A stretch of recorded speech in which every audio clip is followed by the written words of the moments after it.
somos feitos à imagem do universo. Naquela manhã do Caribe, percebi que mesmo os vencedores em nosso mundo darwiniano são perdedores, pois somos um único ser que faz parte de um grande universo, Deus.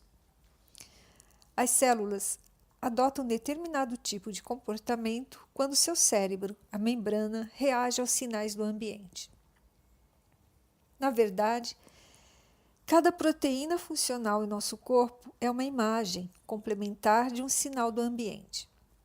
Se não houvesse um sinal para complementá-las, elas não teriam função.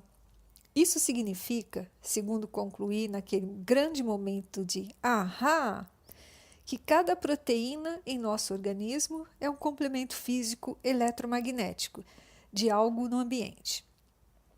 Como somos máquinas de proteína, por definição, somos feitos à imagem do ambiente, seja ele o chamado universo ou, como muitos preferem chamá-lo, o próprio Deus. Mas voltemos à questão dos ganhadores e perdedores. Como nós, seres humanos, nos desenvolvemos como um complemento do ambiente, se continuarmos a modificá-lo dessa maneira, acabaremos deixando de ser este complemento. Simplesmente não nos encaixaremos. Já alteramos tantas características deste planeta que estamos colocando em risco nossa própria sobrevivência e a de diversos outros organismos que estão desaparecendo rapidamente. Essa ameaça se estende também aos ricos e poderosos, não apenas aos perdedores da competição pela sobrevivência. Temos duas saídas para este dilema: morrer ou mudar.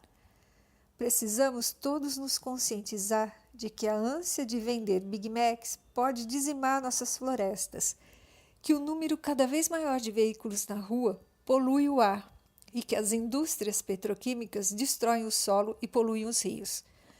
Fomos criados pela natureza para nos adaptar ao ambiente, mas não um ambiente como esse que estamos criando. Aprendi com as células que somos parte de um todo. Daí, corremos todos o mesmo perigo. Também aprendi que cada um de nós possui uma identidade biológica. Mas por quê? O que torna cada comunidade celular tão única? Na superfície de nossas células existe uma família de receptores de identidade que distingue os seres uns dos outros. Um estudo bem detalhado desses receptores, chamados autorreceptores ou antígenos dos leucócitos humanos, HLA, mostra que eles têm relação com as funções do sistema imunológico. Se fossem removidos de nossas células, elas deixariam de refletir nossa identidade. Ainda seriam células humanas, mas sem personalidade específica. Os autorreceptores são necessários para que haja uma identidade. Quando doamos um órgão, quanto mais semelhante aos nossos forem os autorreceptores da pessoa que irá recebê-lo, menos agressiva será a reação de rejeição de seu sistema imunológico. Por exemplo, digamos que 100 autorreceptores diferentes na superfície de cada célula sejam utilizados para que haja uma identidade e que você precise receber um órgão para sobreviver. Fazemos um exame para comparar meus autorreceptores com os seus e descobrimos que temos apenas 10 do mesmo tipo. Eu não seria, então, um bom doador para você. A natureza desigual de nossos autorreceptores revela que nossas identidades são muito diferentes. Essa diferença faria com que os receptores das membranas ativassem seu sistema imunológico e seu corpo tentaria eliminar o conjunto de células transplantadas estranhas a ele. Você teria mais chance de sobreviver encontrando um doador de autorreceptores mais semelhantes aos seus. Não existe, porém, compatibilidade de 100%. Os cientistas não encontraram até agora indivíduos biologicamente iguais. Mas, em teoria, é possível criar tecidos doadores universais, removendo os autorreceptores das células. Várias experiências desse tipo já foram feitas em laboratório. As células perdem a identidade e não são rejeitadas pelo novo organismo. Embora os cientistas se concentrem no estudo da natureza desses receptores relacionados ao sistema imunológico, é importante observar que não são os receptores de proteínas que conferem identidade a um indivíduo, mas sim o princípio que os ativa. Cada célula tem uma série de dispositivos receptores localizados na superfície externa de sua membrana, que agem como antenas, captando sinais complementares do ambiente. Esses receptores leem os sinais do eu, que não existe dentro da célula, mas sim no ambiente ao seu redor. Imagine o corpo humano como um aparelho de televisão. Você é a imagem na tela, mas sua imagem não vem de dentro do aparelho. Sua identidade é uma transmissão do ambiente captada por uma antena. Um dia você liga a TV e a imagem simplesmente não aparece. Sua primeira reação é pensar: que foda! A televisão quebrou. Mas será que a imagem deixou de existir? Para saber, basta pegar outra televisão, ligar e sintonizar o mesmo canal a que você estava assistindo. A imagem continua existindo mesmo que a televisão tenha morrido. A morte do receptor não elimina a transmissão do ambiente. Nessa analogia, a televisão física equivale à célula. A antena que capta a programação representa nosso conjunto de receptores de identidade e a transmissão representa o sinal do ambiente. Como estamos acostumados com o conceito do mundo materialista newtoniano, podemos imaginar que os receptores de proteína das células são o eu, mas isso equivaleria a acreditar que a antena de TV é uma fonte da identidade da imagem. Os receptores das células não são fonte, mas sim os veículos do eu, baixados como um download do ambiente. Quando aprendi essa relação, percebi que minha própria identidade, o meu eu, sempre existiu no ambiente, independentemente do meu corpo estar presente ou não. Assim como na analogia da TV, se o meu corpo morrer e no futuro um novo indivíduo, um aparelho de TV biológico, nascer com o mesmo tipo de receptores, minha identidade pode ser baixada e eu passarei a estar presente no mundo novamente. Mesmo que meu corpo físico morra, a transmissão continuará presente.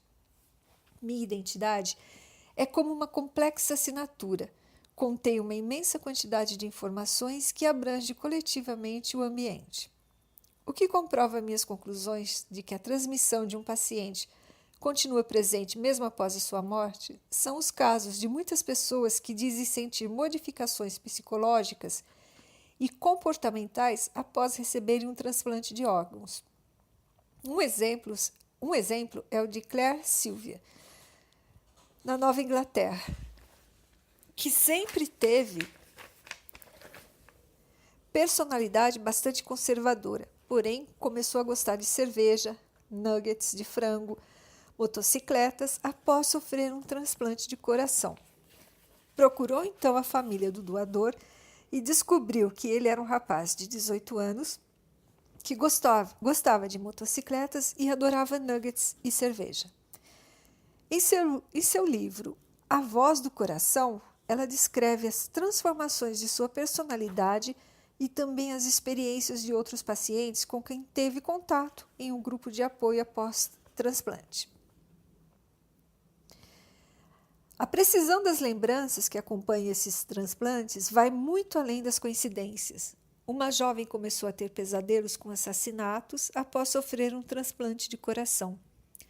Os sonhos eram tão vívidos que levaram à captura do assassino do doador. Uma teoria sobre como esses novos comportamentos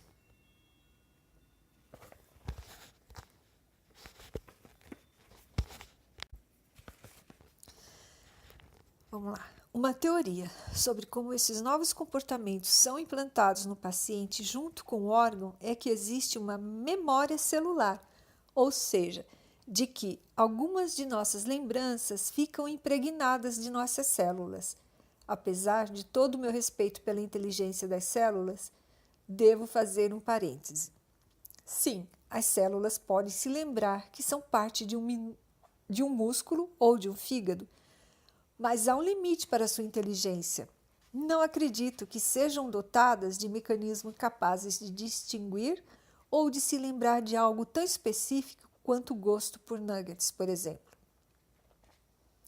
Os conceitos de memória psicológica e comportamental fazem todo sentido se pararmos para pensar que os órgãos transplantados mantêm os receptores de identidade dos doadores e, aparentemente, continuam absorvendo as mesmas informações ambientais.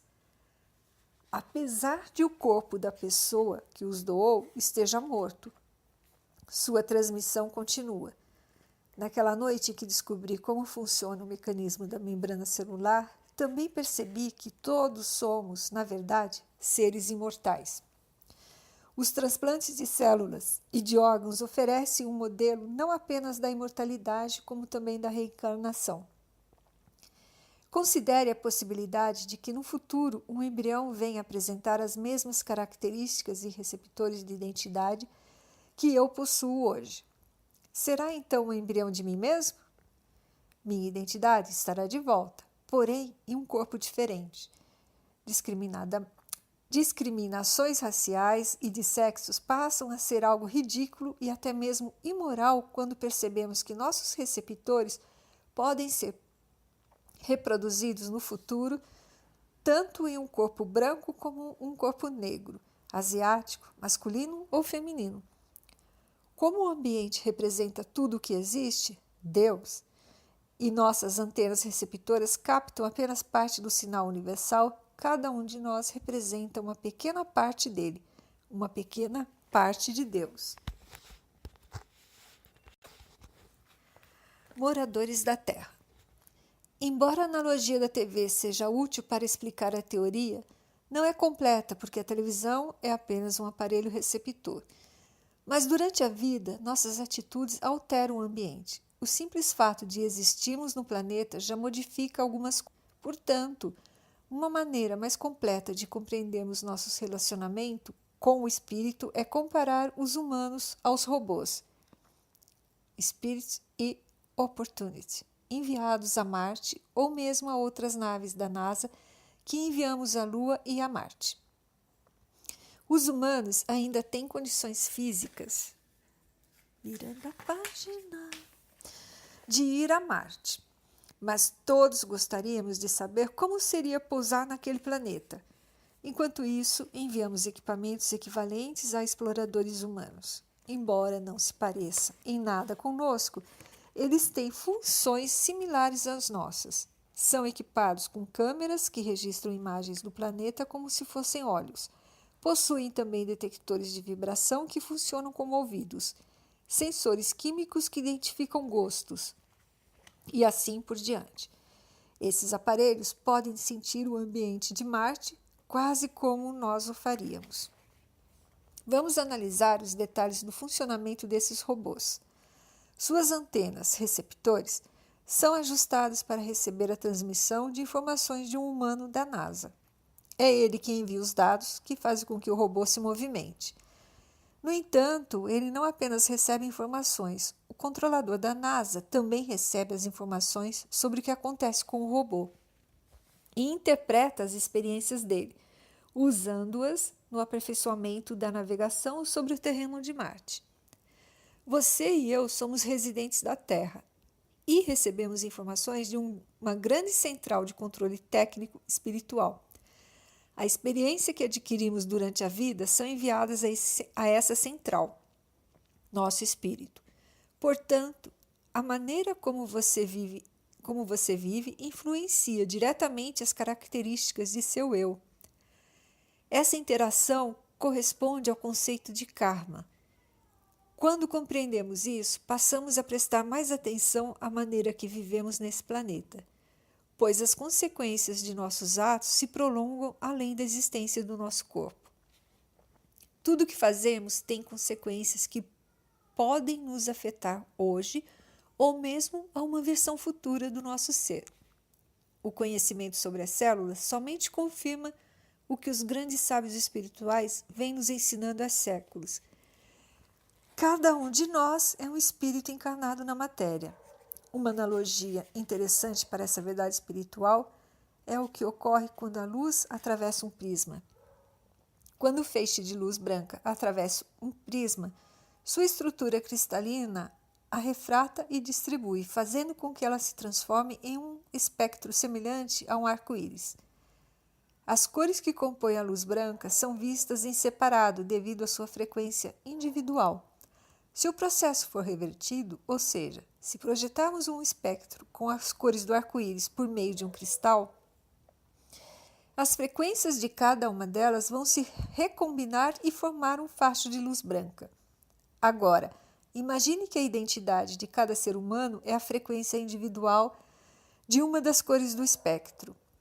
Se eliminarmos propositalmente uma delas, ou seja, se retirarmos uma das cores de que não gostamos e tentarmos fazer o restante passar pelo prisma, o resultado não será mais luz branca. Por definição, a luz branca é composta de todas as frequências juntas. Muitos espiritualistas preveem o retorno da luz branca ao planeta e imaginam que virá na forma de um indivíduo como Buda, Jesus ou Mohammed. De acordo com minha recente descoberta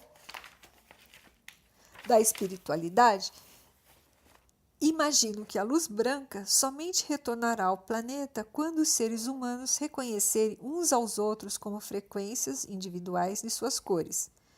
Enquanto continuarmos matando ou depreciando as pessoas das quais não gostamos, como se estivéssemos destruindo uma simples frequência do espectro em um laboratório, jamais conheceremos a luz branca. Nossa missão é proteger e cuidar de cada frequência humana para que o espectro da luz branca possa voltar a brilhar.